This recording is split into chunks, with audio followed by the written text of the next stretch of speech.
Kasus kali ini terjadi pada 28 minggu, di mana pasien ini sebenarnya datang sudah mengetahui bahwa bayi itu ada kelainan. Namun dalam kondisi ini pasien tidak bercerita secara jujur dan tidak memberitahukan kepada saya pada saat terjadinya pemeriksaan ini. Dan dalam pemeriksaan kita selalu melakukan tanya jawab yang kita namakan anamnesa, karena pasien juga bukan pasien yang rutin melakukan pemeriksaan, sehingga kita selalu melakukan pemeriksaan diawali dengan tanya jawab. Dan sebelumnya pasien mengatakan bahwa kondisi kehamilannya normal, tanpa ada kelainan, dan hanya ingin melakukan screening karena khawatir ada lilitan tali pusat. Namun pada saat saya melakukan pemeriksaan, saya begitu terkejut melihat kondisi yang terjadi, bahwa bagian perut terlihat begitu membesar dibandingkan bagian kepala. Jadi seharusnya antara perbandingan lingkar perut dan lingkar kepala ini setara 1:1 rasio antara head circumference dan abdominal circumference. Namun yang terjadi, kasus ini terjadi lingkar perutnya sedemikian besar, sementara ukuran kepala sesuai dengan usia kehamilan 28 minggu. Jadi hampir 1,7 kali lipatnya lingkar perut dari si bayi ini.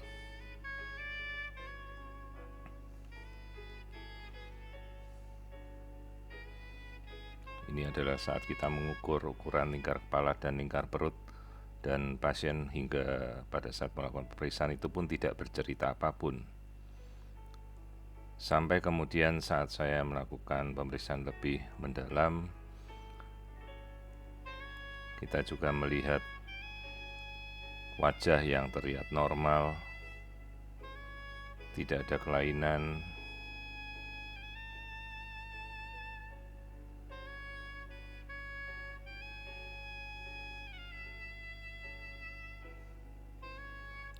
Lalu kita kemudian memfokuskan pada area perut. Apa yang terjadi sebenarnya pada area perut ini?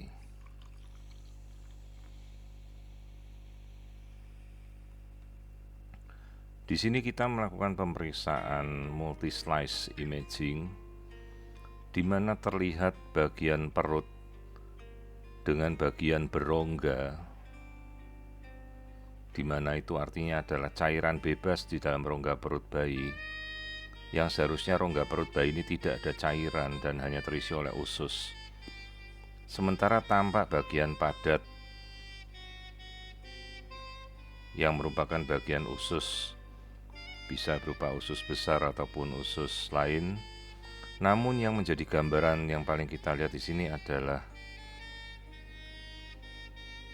posisi jantung yang terdesak dan ada bagian lain berongga yang naik ke rongga dada, dan mencurigakan bahwa itu adalah suatu bagian dari usus yang masuk ke dalam rongga dada, jadi suatu kasus diafragma hernia.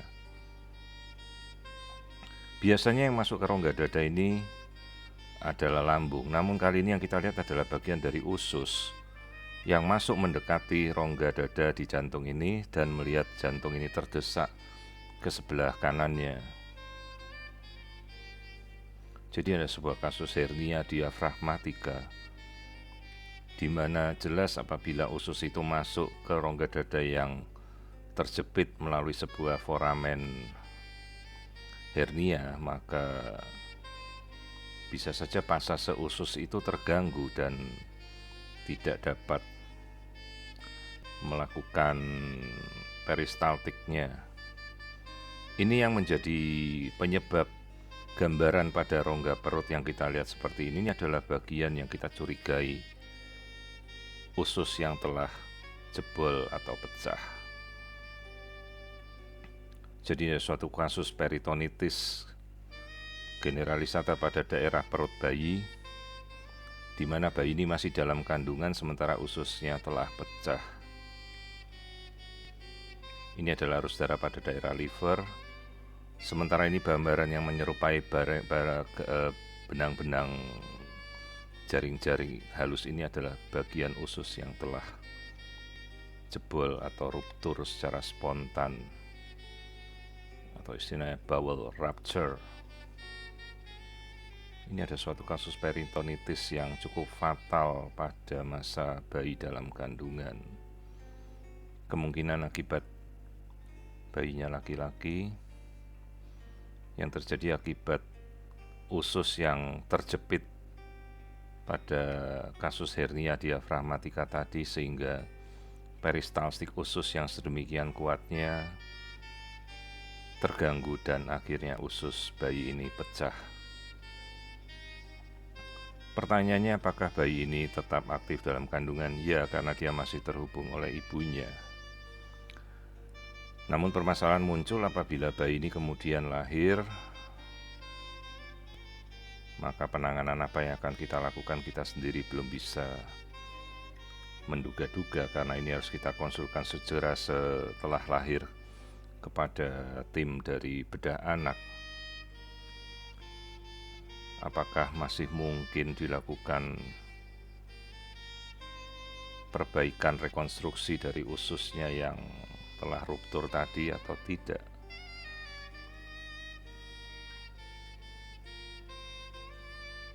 Sini kita melakukan pengukuran di mana seluruh biometri ini setara 28 minggu, namun ukuran dari lingkar perutnya melonjak jauh setara 34 minggu.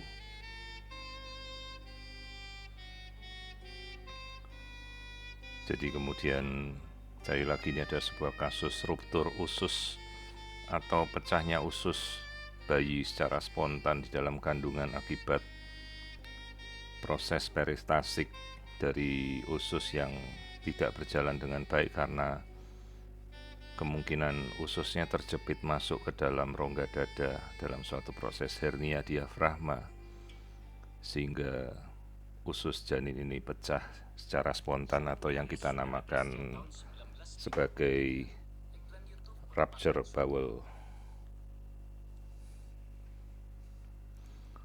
Jadi ini yang kita lihat adalah kasus dari rongga dada di mana terlihat bagian usus masuk ke dalamnya. Seharusnya usus tidak ada di rongga dada dan hanya rongga dada terisi oleh jantung dan paru-paru. Sehingga kemungkinan akibat peristaltik usus tidak berjalan, maka usus itu kemudian jebol dan pecah. Dan ini yang tersisa adalah jaringan-jaringan sisa-sisa dari usus yang telah pecah itu.